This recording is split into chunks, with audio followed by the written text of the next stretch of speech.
You good, right? A little bit, but it's all good. Peace and love, family. Welcome to another Read Book Club discussion. Tonight we are discussing I'll read The Hidden Cost of Being African American, How Wealth Perpetuates Inequality by Thomas Shapiro. And family, look, if you don't have the book or if you did not read the chapters, still join the discussion. I'm telling you, you'll learn so much. Just like even if you don't have the book, even if you or you have it and you haven't read it, still, tune into these discussions because they are extremely informative and extremely powerful. I am your host. I'm your sister, Dr. Oya Ma'at, and I have with me my brothers, Brother T and Brother Everett. But so, Brother T, go ahead and introduce yourself to the listening audience. Hey, family, how you doing? Once again, thanks for allowing me to be on your platform. I'm Dr. Ma'at for this great book reading of The Hidden Cost of Being African American. I'm Brother T. I'm T. Wolo. Also go by JT Coin Rings, where I talk precious metals and I turn precious metal coins into rings that you can wear. But I do love reading and love learning information that's here in this book. All right, Brother Everett.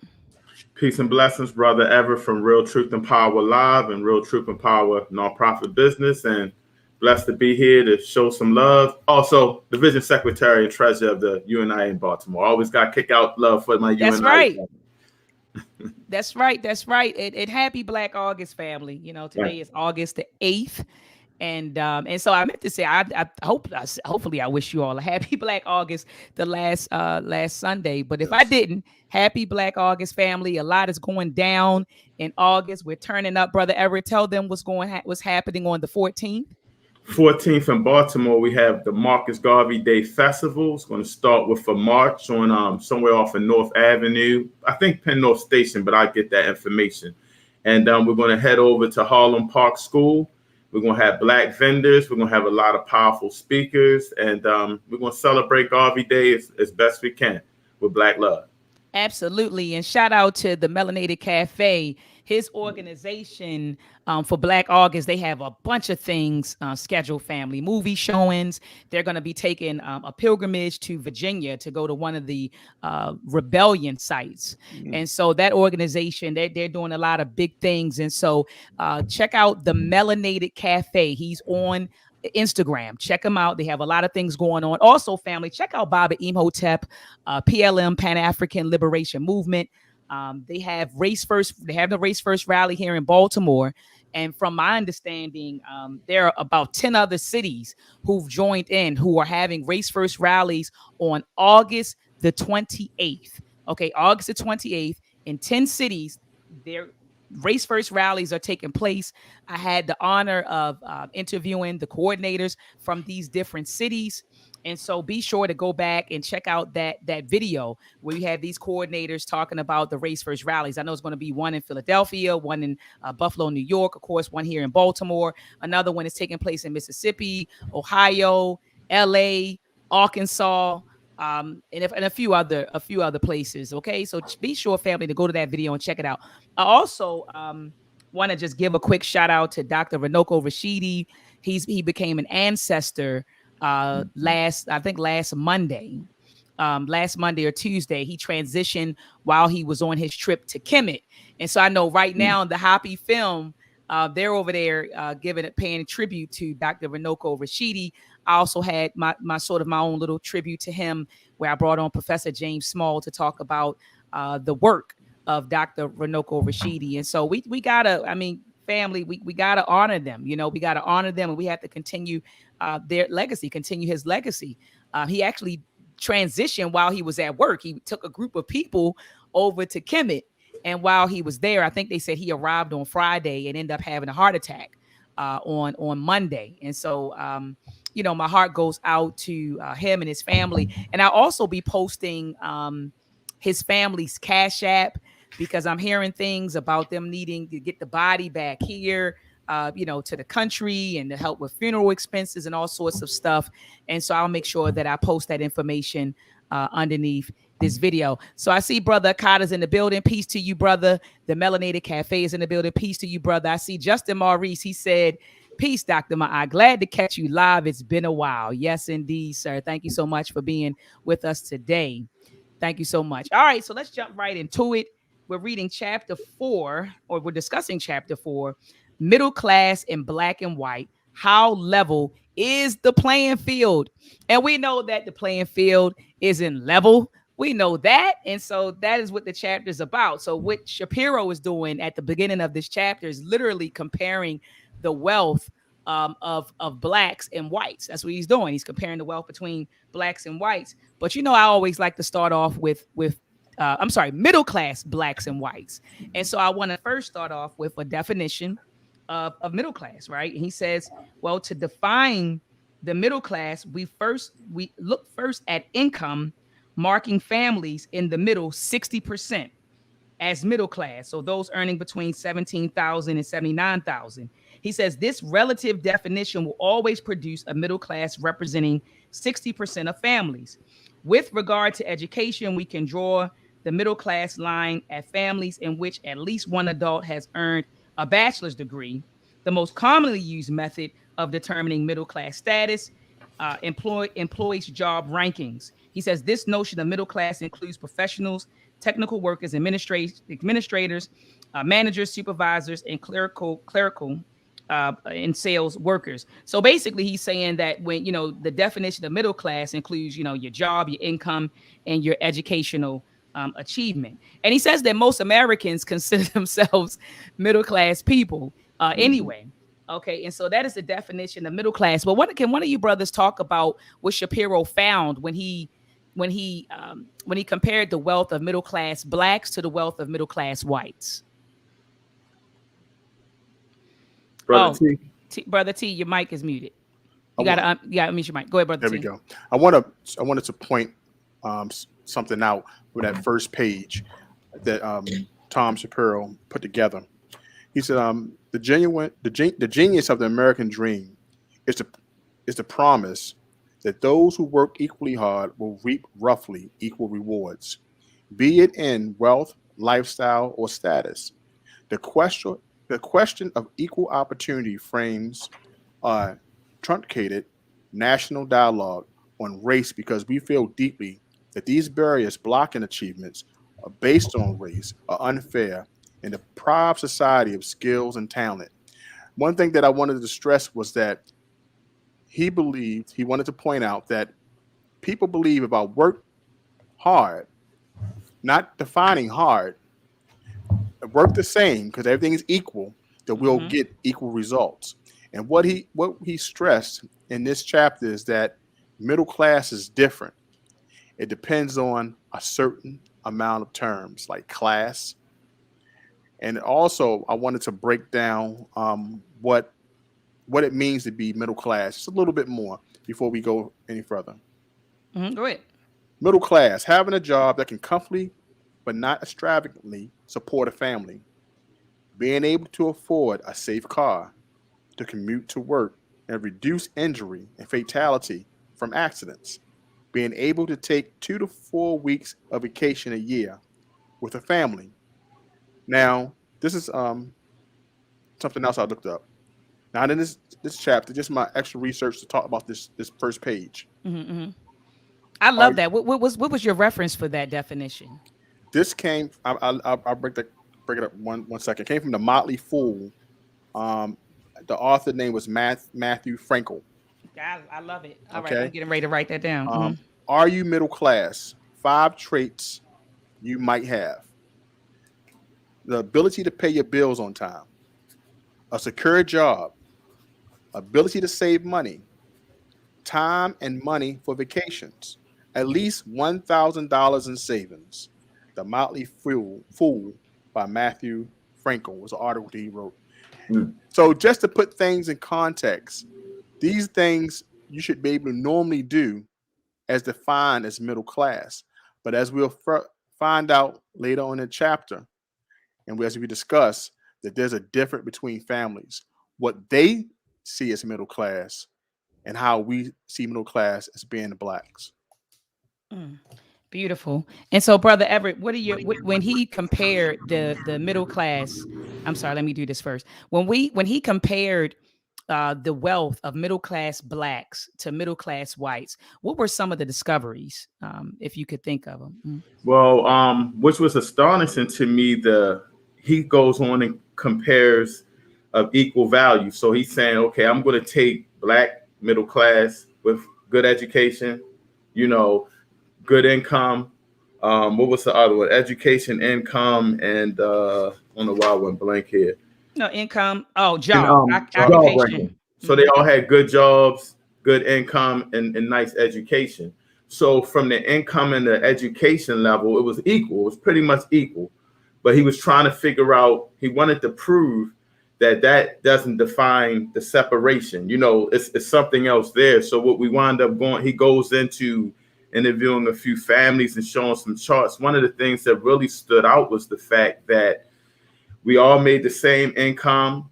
All these people went to schools, but the white middle class had higher net income. And the reason was they had more assets.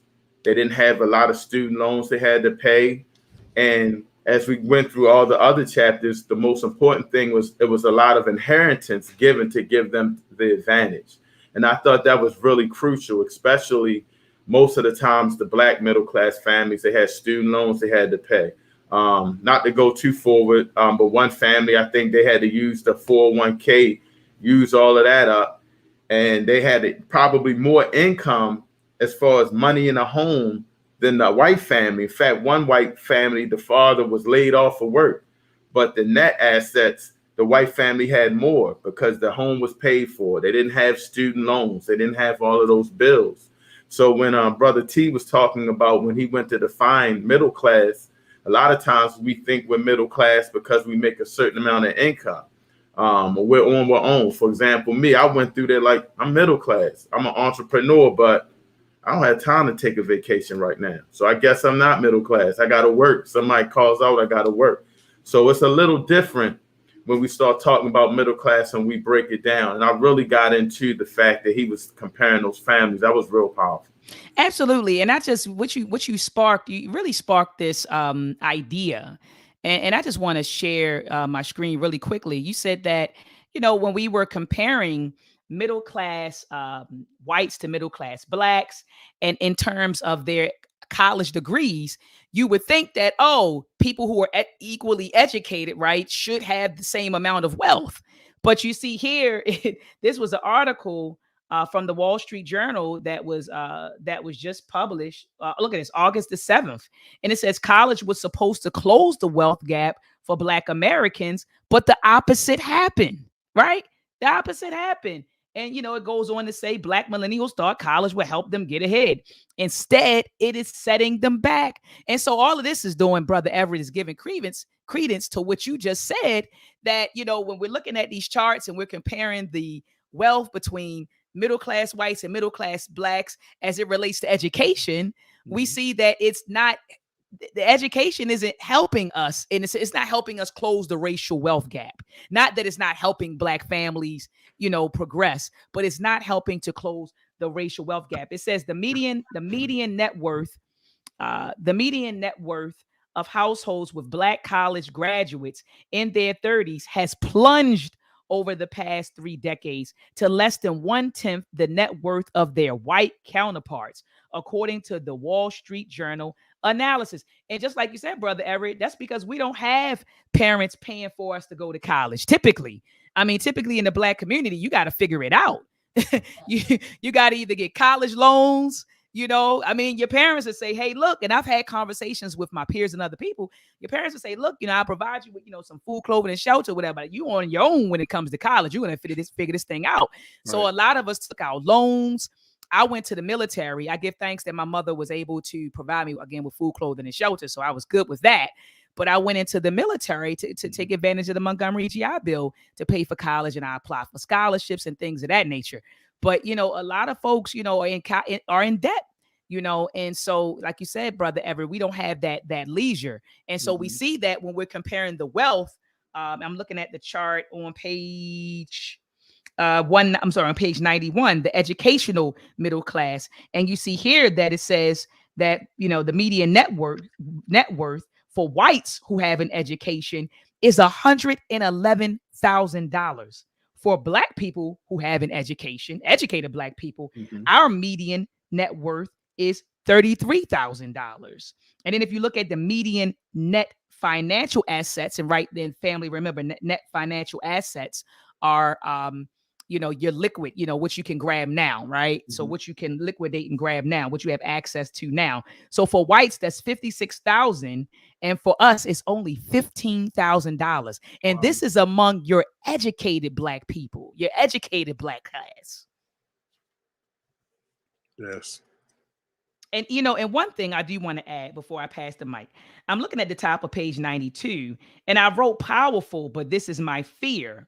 So in this paragraph at the top of page 92, he talks about how it's hard for Black people to secure their middle class status. So you could be a family that over the generations reach the middle class status, but it's harder for Black families to maintain their middle class status than it is their white than our white counterparts. So that's always been, because think about it, as soon as somebody leaves a job in a Black household, our comfort, all that is going to you see a decrease in our lifestyle. But with the white folks, like you said, brother Everett, earlier, you said the guy lost his job, but the white dude lost his job, but they were still able to live a middle class lifestyle in spite of that, because they had assets in their family and they also had parental welfare. Yeah, I think that net asset is something that's very crucial. He talks about it throughout the book. When we think about our wealth, we think about our jobs, and we think about our income that we make. We don't subtract the bills, the college tuition, and things of that nature. So when he compares with on 92, when he starts talking about the Conways and the Barzaks, and I get mixed up because Conway seems like they'd be the Black family by the name, kind of confused, but Conway's the white family. They kind of was struggling. They wasn't making a lot of income. They still had the house and everything because of inheritance. But when they came down to breaking down the net asset worth, the Black family, once they subtracted the student loans and everything, they probably had a net worth of $10,000. But the other family, no student loans, the house was able to get pretty much, a hookup with through inheritance. So that net asset is crucial. I think that's a very foundation of the book that he's trying to stress, that I think Black people need to look at. When we start talking about net assets, we're not just talking about how much money you're making. That doesn't empower you. What empowers you is not having a lot of bills, having a lot of assets, and being able to leave something for your family. Ashe. And family, thank you. I see some folks just joined us. Family, we're talking about the hidden cost of being African American, how wealth perpetuates inequality, by Thomas Shapiro. If you don't have the book, if you haven't read the chapter, still stay back, kick it with us, and listen to the discussion, because again, you're going to learn some things. I'm telling you, this book is really eye-opening. All right. So you mentioned the Conways and you mentioned the Barzaks. Go ahead, Brother T. Yeah, before we go further, because I think Tom Shapiro put something in place that we have to pay attention to before we go, to really understand the difference between middle class families. Okay, on page 88, he states about wealth distribution, right? He says wealth distribution is more unequal than income distribution. Okay. One thing he put down, he introduced wealth increases dramatically as one moves up the class ladder. Wealth matters for class, and class matters for wealth. So you understand that this families that have the money, it becomes, as we talked about before, a culture. You have a certain mindset when you're in a family, not from a working class that we may work, but a upper class, as we thought about the 80s, because he said from the 60s to the 80s, this class was created. We think about in 1984 when a popular show came on called The Cosby Show. Come on, talk about it. It talks about a certain way people moved in the upper echelon. But when we break down class, this is even studied in psychology. We have Michael Cross, PhD from University of Illinois. When I was going further into it, he says it suggests that the context we grow up in and are socialized in are an important part of how we shape ourselves. So what we grow up in, we kind of shape. So we realize that people think differently and they put things that's important differently from people that never heard of the context. It's because they grew up in this middle class that, hey, I supposed to go to this school. I supposed to buy a home in this neighborhood. I supposed to go and study art because this is what's all introduced to me. And that middle class that was created for whites, they were introduced to these things. We got to make sure that this is the slight difference that he's talking about when we talk about the Conways and the Buzzards. You understand? Because one person can make $30,000 or $70,000 a year, but can take a couple months off and be rest assured because he has that money and them assets, and he knows that, hey, my family set something up so I can be taken care to go back to school. That's one thing that the Buzzards had that the Conways didn't have. They had a home, but after subtracting their debt, they only had $10,000 left, right? Facts. One person had 95,000 and in promise of more money because he understood the culture of that family, allowed him to go back to school to take another profession as a teacher and not care about his house being taken away from him. And also, they rest assured that their family is going to be taken care of. These are things we got to understand. The class, which was mentioned on page 88. And like I said, when I went a little further to understand that class is studied, even in psychology, because the people who experience middle class, it's a certain culture that they adapt, a mindset to shape their life. I just want to make sure we go to that point before you go on. No, please. And where's that line? Because I don't have that highlighted on page 88. The line that talks about how class. Where's the line that you read, Brother T? Because I don't have it. I'm class. Looking on, okay, got you. Page 88 on the second paragraph. It starts off, "We know already wealth distribution." Yes. Okay. Then it goes down, and you'll see the word class. I have it. And then as I study, I go grab other articles, and that's where I grabbed the study of class as a psychology is being studied. So. No, absolutely. So thank you. So let's dig a little deeper into the Barzaks and the Conways. I think Brother Everett kind of did sum it up to say that, hey, one family, they were better off because they had, assets. They hardly had any debts. Whereas with the Conways, the Conways didn't have any debts. So it says they didn't have any debts or left over from college because their parents paid for college.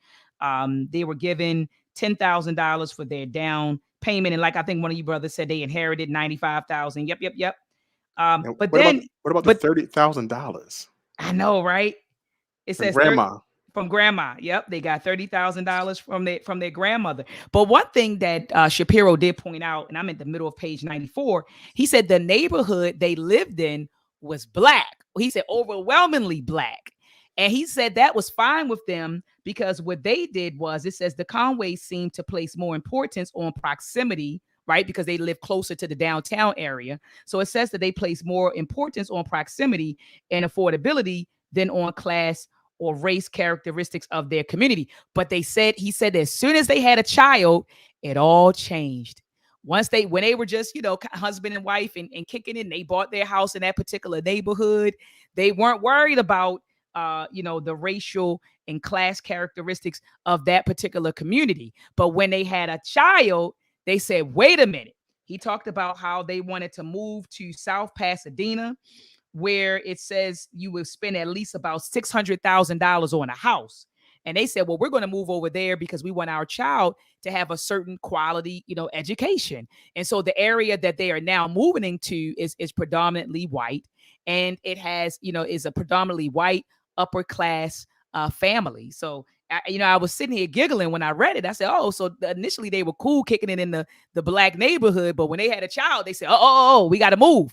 And they end up saying that they were moving to South Pasadena, and it says, this is what the woman said. She said, I think it was one of the Conways, the woman, Suzanne. She says, he says, when I asked where they are thinking of moving, Suzanne says that they are very interested in moving to South Pasadena because her mother lives there. And she said, I think it has a really great school district. Additionally, it has a really old feel to it.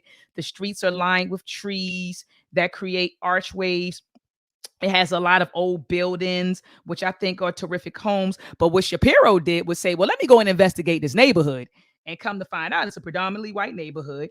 And it says, as of 1999, you could expect to spend about $600,000 for a house there. So I can only imagine in 2021 what it would cost to move into one of their homes.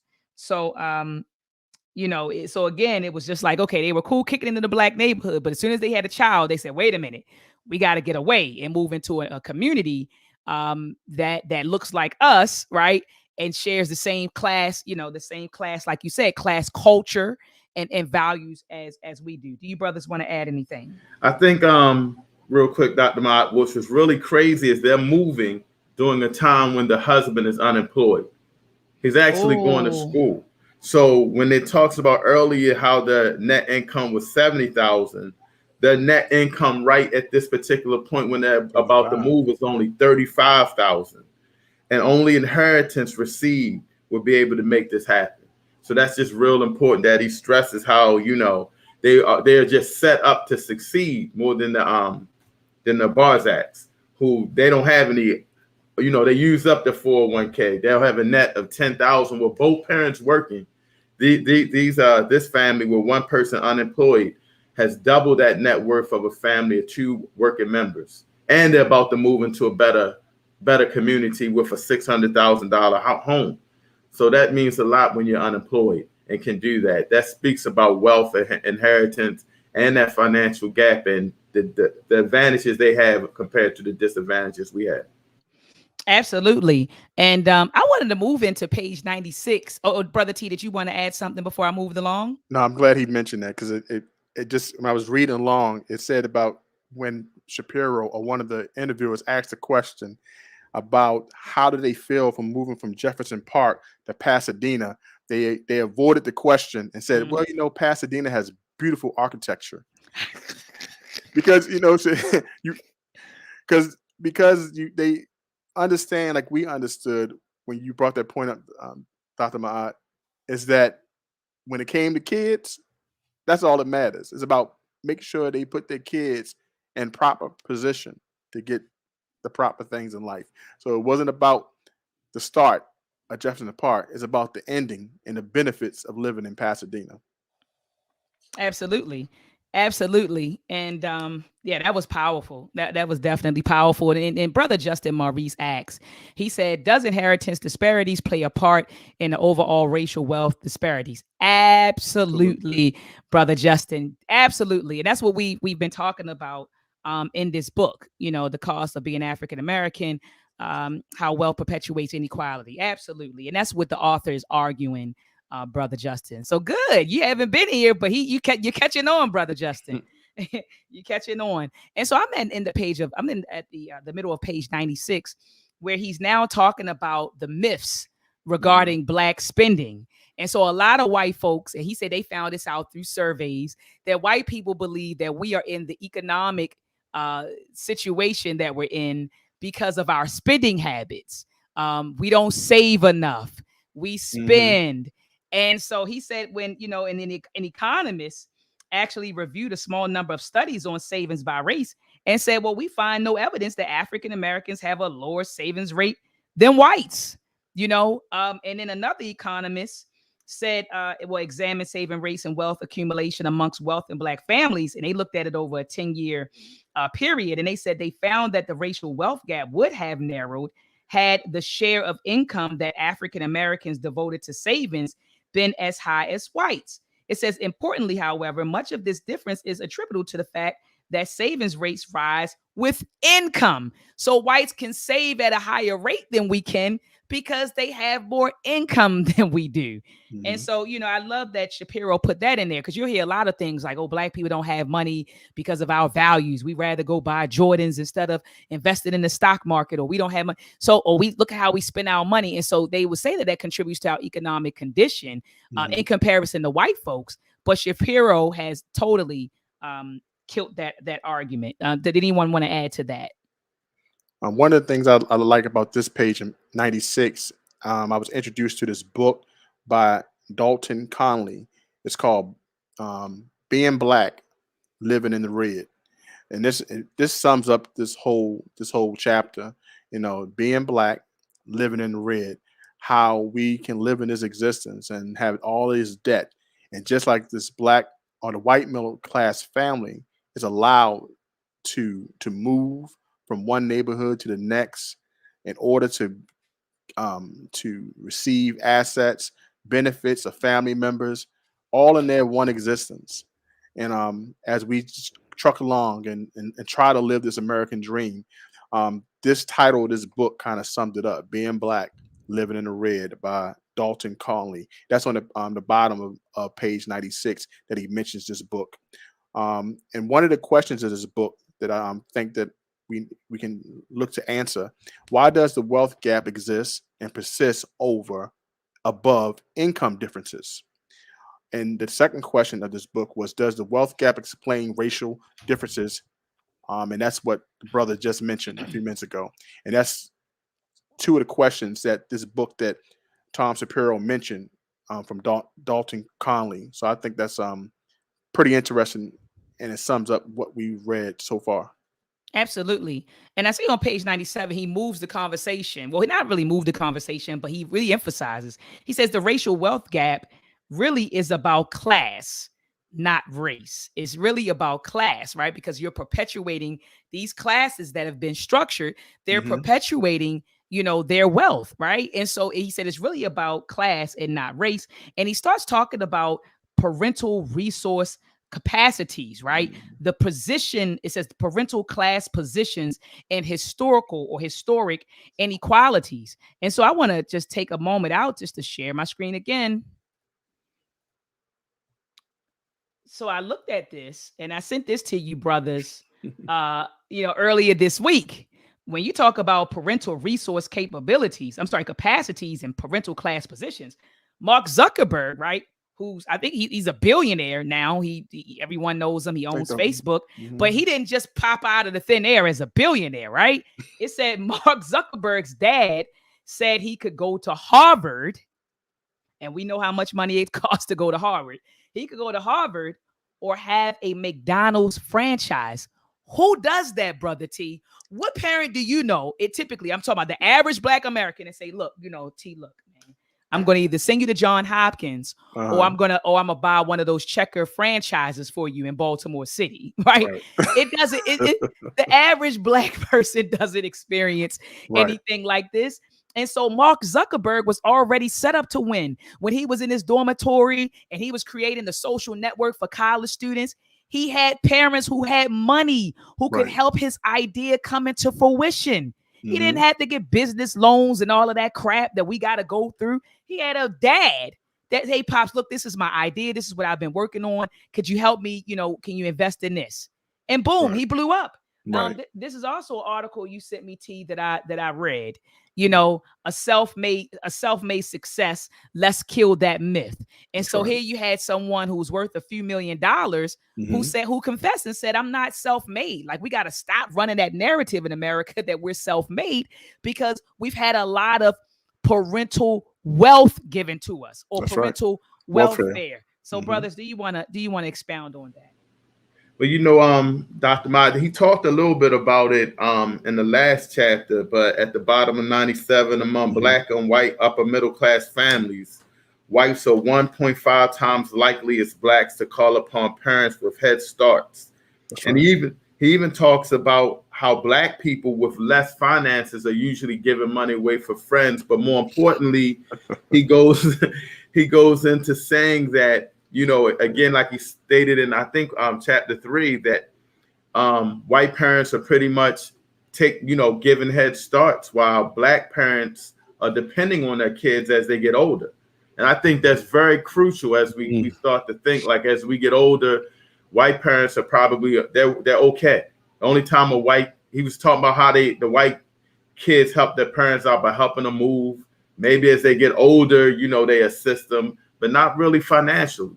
As black kids, as they're getting older, they're providing financial help for their parents. And that's something really heavy to think about. That's a big difference right there. Not alone do they get startup assistance from their parents, they're not even looking forward to helping their parents out. So their parents are really handling money. What goes to, when they talk about the education part of it that defines middle class, that's something that's very important. I wonder if they're learning and talking about this in their school systems, that economic part value of it, because it's traditionally going through their families as opposed to us and what we're teaching. I think that's very important, that we got to maybe change our mindset and start educating our kids on, hey, even if we messed up, hey, I need you to start doing this and setting aside this and preparing them. I think that's an educational piece that we had in our community that's no longer there, that we don't talk about. Good point. Yeah, very good point. And I see how Shapiro, and I'm on page 99, how he didn't want to attribute Black people helping their family members and friends and parents, and he didn't want to attribute that to culture. He was saying, he said cultural explanations offer only feeble rationalizations for what look like highly divergent and structured circumstances. He says, so too, one needs to be wary of superficial cultural explanations concerning given behavior. I would argue that. I understand it, because at the top of page 101, he says needs, resources, and expectations are critical, and we do not need to open the door solely to interpretations like cultural differences and family support. So I was glad that he cleaned it up, because when he said it, and he's like, oh no, we can't attribute that to culture. Like, I don't want to just leave it there. I said, wait a minute. I hope that he understands that Black people are very communal. We come from the idea it takes a village to raise a child. We come from a communal legacy. That's a communal culture. So that is African culture. Even though I know some people watch it, oh, Dr. Mott, we're African Americans. No, we're Africans in America. And when we were kidnapped and we were brought here and shipped around the world, we brought with us our culture. And our culture was very communal. And so we can't just say, oh, well, I don't want to chuck that up to culture. Right. We talk about reciprocity and do unto others as you have them do unto you. And take care of your elders. Take care of other people. Take care of your elders. So that is a culture is a very big reason why we tend to support members in our family and support our friends. But I was glad he cleaned it up on page 101 when he said he didn't want to just solely interpret those actions based on cultural differences. So I said, okay, I was cool with that when he cleaned it up. But he gave enough examples. Yeah, I'll go ahead at that tip, brother. Yeah. He gave enough examples that kind of gave you a picture. But I'm glad you mentioned that, Dr. Ma'at, because it tells you the nature of what we are, of helping out our family members out. How he looked at it, I believe, and it's based off of a family, a Black family, not having those resources, those assets, but they given all they could to their kids, and at the time they don't have nothing left. As an elder, the family has to take care to assist. But the examples that he gave was the Bank of Kevin. Right. Yes. Kevin just could not say no. Kevin helped everybody, no matter if they can pay him back or not. But the Bank of Kevin had the resources. You know what I'm saying? So under this, I wanted to be clear. Was that family Black or white? They were Black. They were Black. They were Black. Yeah. Yeah. Right. So the wife always complained, but he just thought it was the thing to do is to assist. He had to help, and sometimes that's just the nature of the person in our family that's doing well. They have to help. I think about my family as well. My aunts and uncles send money to Liberia all the time, no matter who calls, no matter what happens. And all they do is say, you know what, I just got finished sending some money to Liberia. But everyone calls you because you know why? Because you don't turn the faucet off. So it's just in the nature of some people to continue to give. So when I read that, I was thinking about the Bank of Kevin. Brother Everett, you have some more to add to that? Yeah, I was going to go into the Bank of Kevin because, like you said, Dr. Ma, that's a perfect example of culturally not agreeing with that first statement. He kind of did clean it up because our cultural disadvantage is so hard that when we come up, we like, I got to bring somebody up with me because somebody somewhere down the line helped us out somehow. Most That's likely. right. And then it may not have been money, just might have just been a sign of advice. And most times the advice is when you get there, help somebody else out. That's us culturally. So because we're so disadvantaged, we have to help out. We feel it's an obligation to our own detriment sometimes of moving forward with our finances. And he said, I think he was not just helping out family, he was helping out the community. And he said came to the point where, he decided that they're not even going to look when they loan it, they don't even expect to get it back. If they do, so be it, but they don't. But they felt it was like a obligation. And that's culturally right there. Absolutely. Hands down. That's culturally. I'm on page 101 now, in the middle where he's moving into this section, possessive advantage. And he talks about how, most white Americans, as he says right here, favor the principle of equality, but oppose court-ordered, administrative, regulatory, or federally mandated solutions.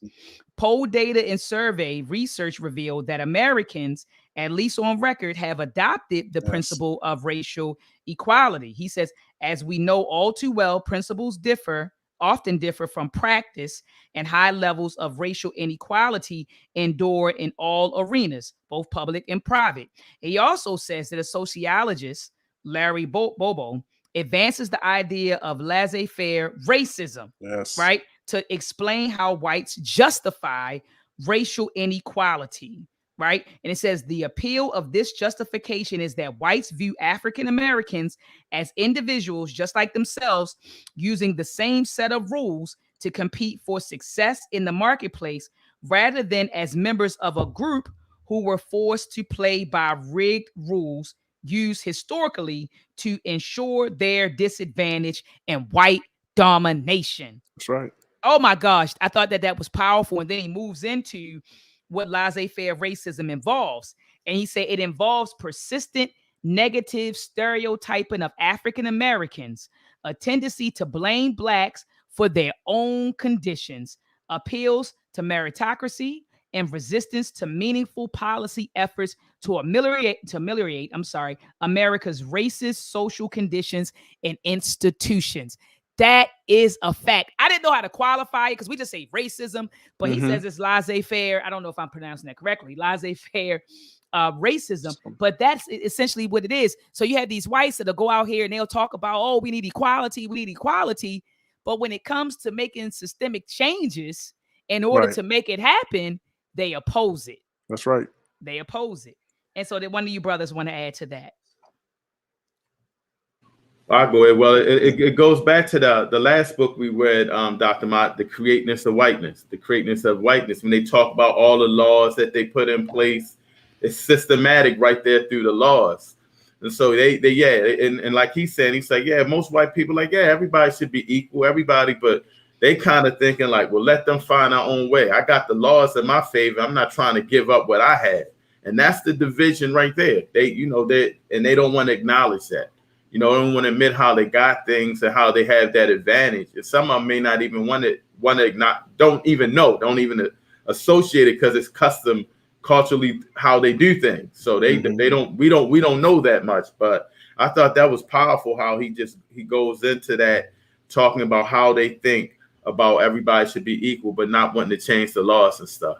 That's the creation of whiteness right there. Yeah, most definitely. That point right there. The government is formally race neutral and committed to anti-discrimination, and most white Americans prefer a more volitional and cultural, opposed to inherent and biological. I have to break that down because that's true.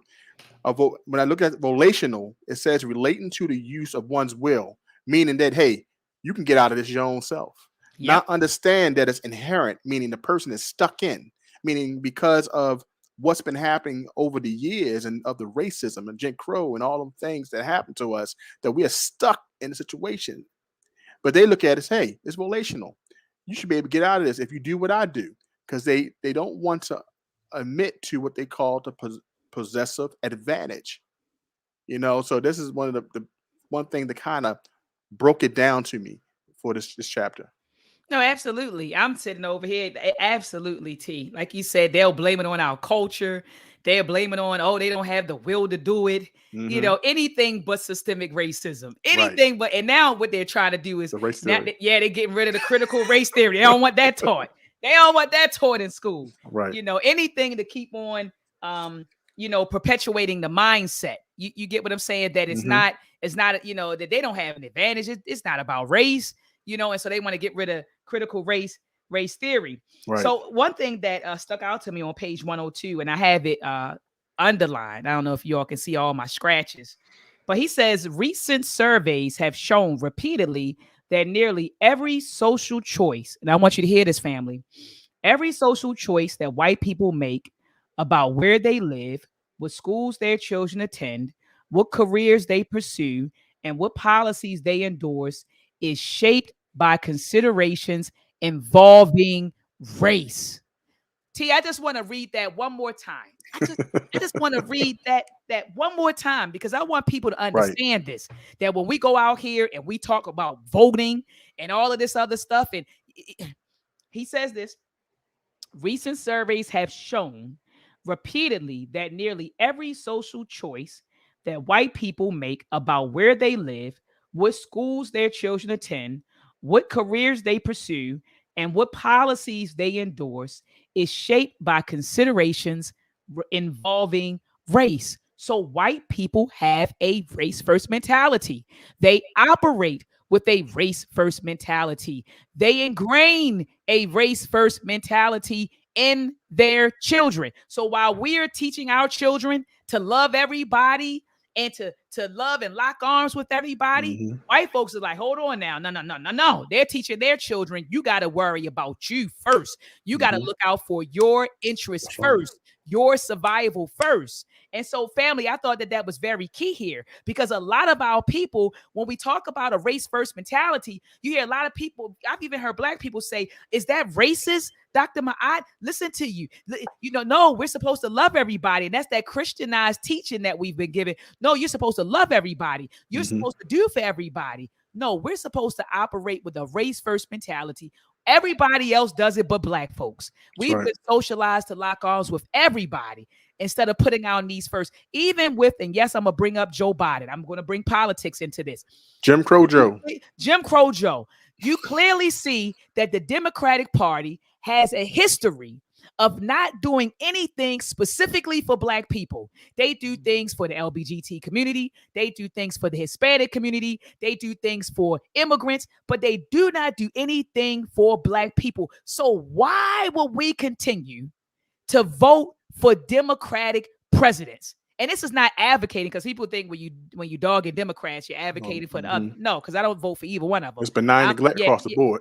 Benign neglect across the board, regardless of what your political affiliation is, what your political affiliation is. But my point is this: if we were operating with a race-first mentality, we would be looking at these politicians a little differently. We would be looking at their policies, their political history, say, hold on, I'm not voting for this person. What policies are you creating for Black people? That's, you get what I'm saying? So before I give you my vote, what are you going to be doing for Black people? How are you going to be looking out for us? But we don't operate with a race-first mentality. So we'll vote for whomever because we don't put our interests first. But I digress. I just wanted to say that. No, that was important. That's fire. Yeah.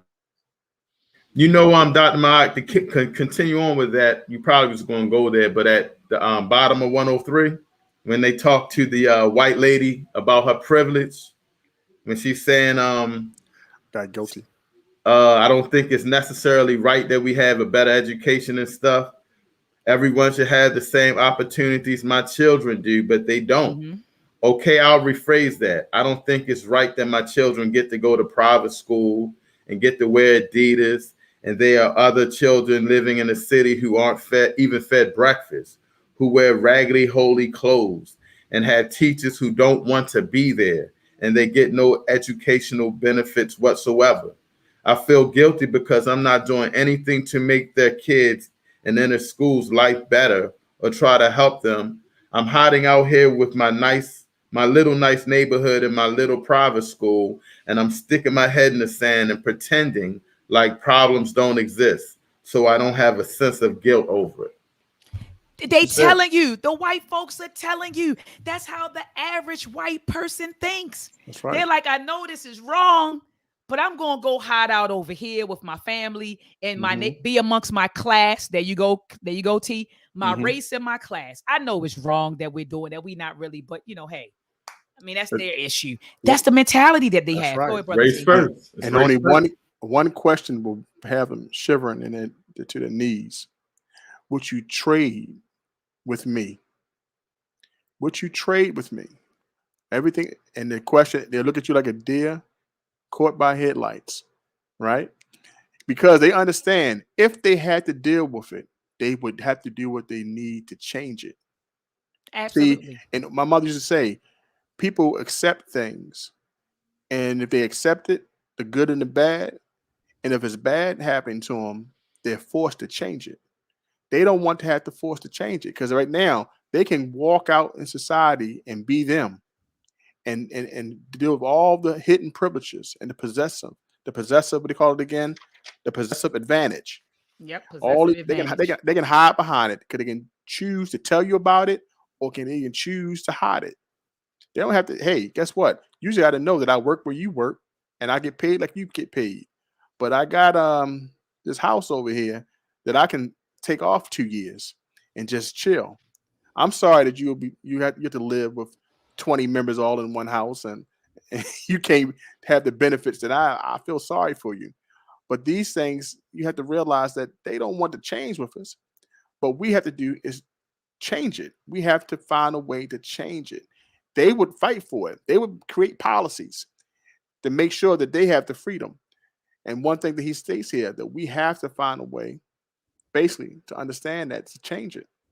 Absolutely. Absolutely. I mean, I couldn't agree with you. I couldn't agree with you more. Shout out to Malicella G. I hope I didn't butcher your name. Malicella G said that Jane Elliott asked that question. That's right. Would you switch positions with a black person? Quiet. Yeah, they I saw the video where she asked them that. Room full of white folks. Would you change positions with the black folks? And then she said, well, that's a problem for me. That means that you know what's happening. And you wouldn't want it for yourself. She said, but why would you want it for other people? That's what she asked them. So that's the mentality, just like the paragraph that you read, Brother Everett, at the bottom of 103. That is the average mentality of white folks. They know what's going on, but they don't want to give up they don't want to give up their possessive advantage. They don't want to give it up. And so Shapiro drives home the fact. He says historian George Lipset superbly described the notion of people's possessive investment in whiteness. They have an investment in whiteness. And I need people to understand this.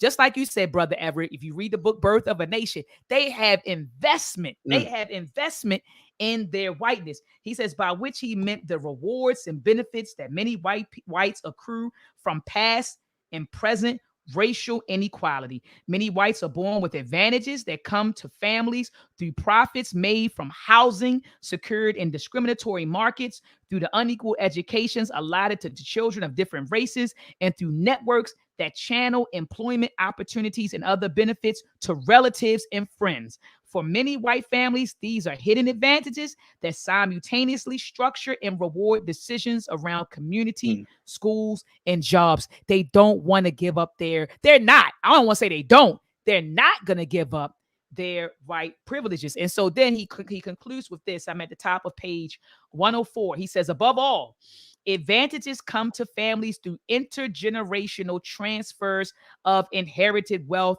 that pass spoils of discrimination to succeeding generations.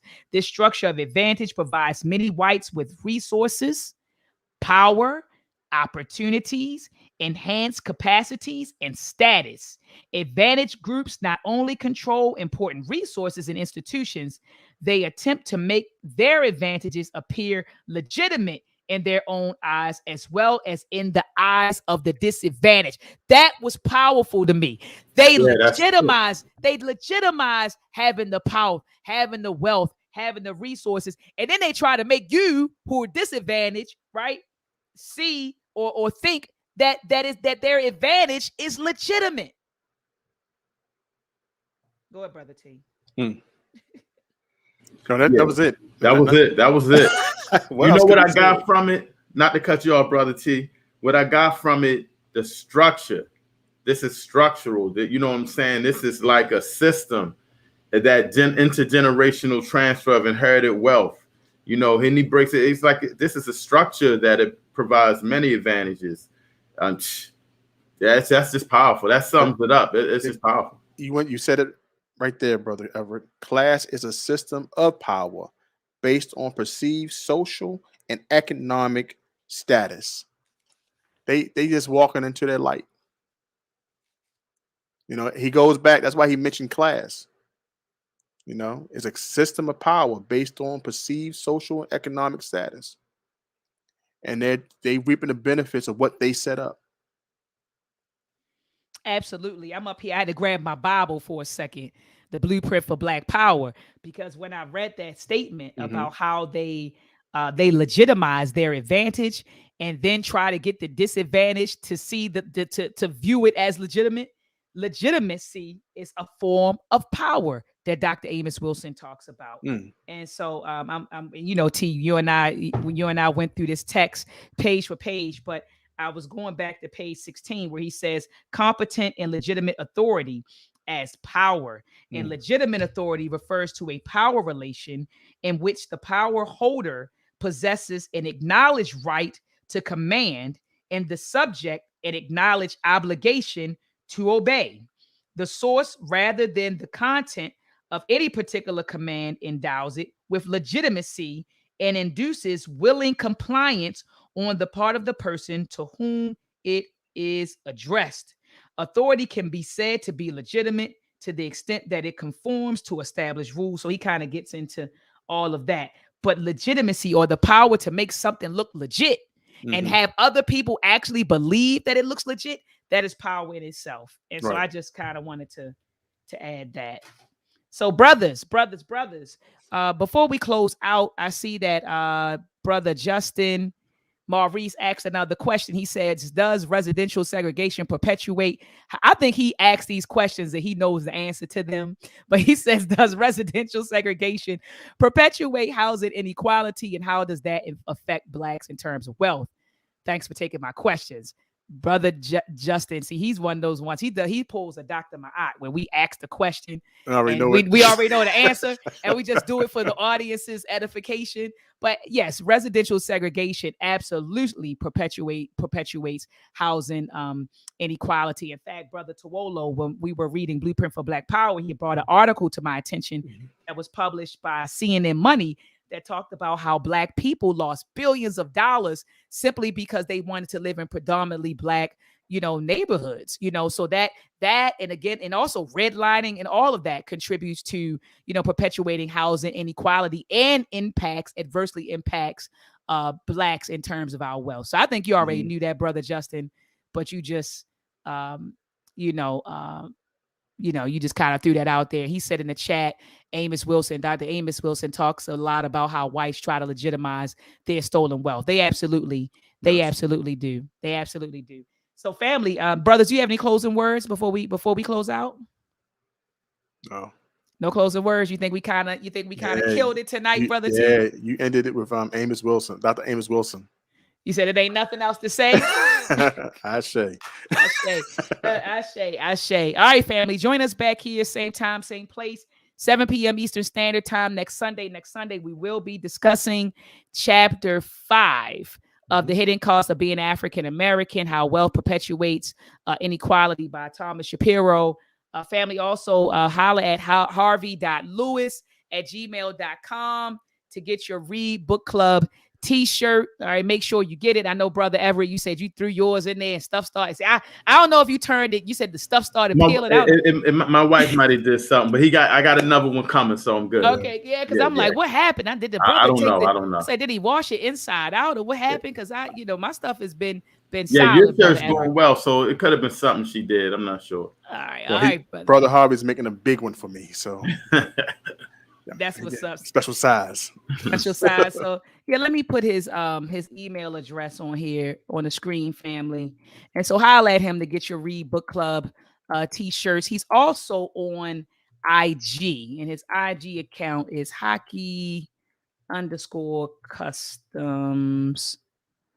Hockey_customs. So you can also contact him through IG, and I'll also put his contact information. I keep saying I'm gonna do it, and I always forget to do it, but I'll put it in the video description so you all can reach out directly to him. All right, family, have a beautiful, beautiful week. Please, peace, and Black power.